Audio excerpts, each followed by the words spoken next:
Hey guys, so for my standard, I chose the 4th grade standard, solve real-life problems involving addition, subtraction, equivalence, and comparison of fractions with denominators of 2, 4, 6, 8, 10, 12, and 100 using part-whole strategies and visual models. For my manipulative, I did the picture grids for fractions and decimals. Oh, here's my cat. This is what they look like. There's a whole bunch of cards. They all show different fractions. And they're all color-coded. So here are the thirds, they're red. And so there's 3/3, and then here's 2/3, also red. Here are the quarters, here's 3/4 and 1/4, they're orange. And they just have a bunch of them. So for the comparison, you can see if they're all completely filled in, this is the 6. So 6, 6 is 1, which is equal to 1/1, which is 1. And then 2/2 is 1, and 4/4, 5/5. So you can see if you put them all together, they all shade the exact same amount.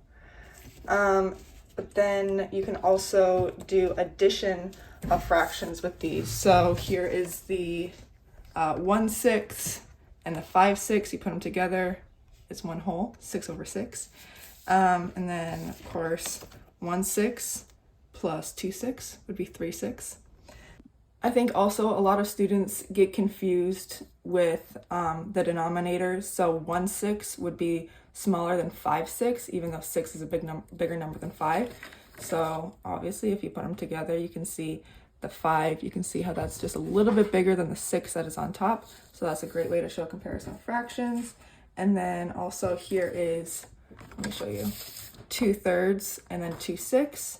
You can see that 2/6 is equal to 1/3. You can also show subtraction of fractions with these. So here I have 4/5 and 2/5. If you put them together, the ones that are not like doubled, that would be 2/5. So 2/5 minus, or 4/5 minus 2/5 is 2/5. And then the 3/5 minus 2/5, the one that's not doubled, is the 1/5. So another thing that these cards are great for is multiplying fractions. Multiplying fractions is a 6th grade standard, so we're not gonna have to worry about that, but I'm just gonna show you how to do it just in case. So for this, we're doing 2/5 times 1/5. We're gonna use the area model for this, where we would make a square, and then 2/5 here times 1/5 here. I would do 1, 2, 3, 4, pretend like those are even, and then the same on this side, 2, 3, 4, and then you would shade 1/5 and then 2/5 on this one, and then the ones that are doubled would be 2 out of 25, which is the total. So these cards show basically the exact same thing. So I have the 2/5 and the 1/5. When we're adding and subtracting, we have them with the lines both going the same way. But when we're multiplying, we just turn one of them. So this would show the exact same thing. Basically, the 2 out of the 25.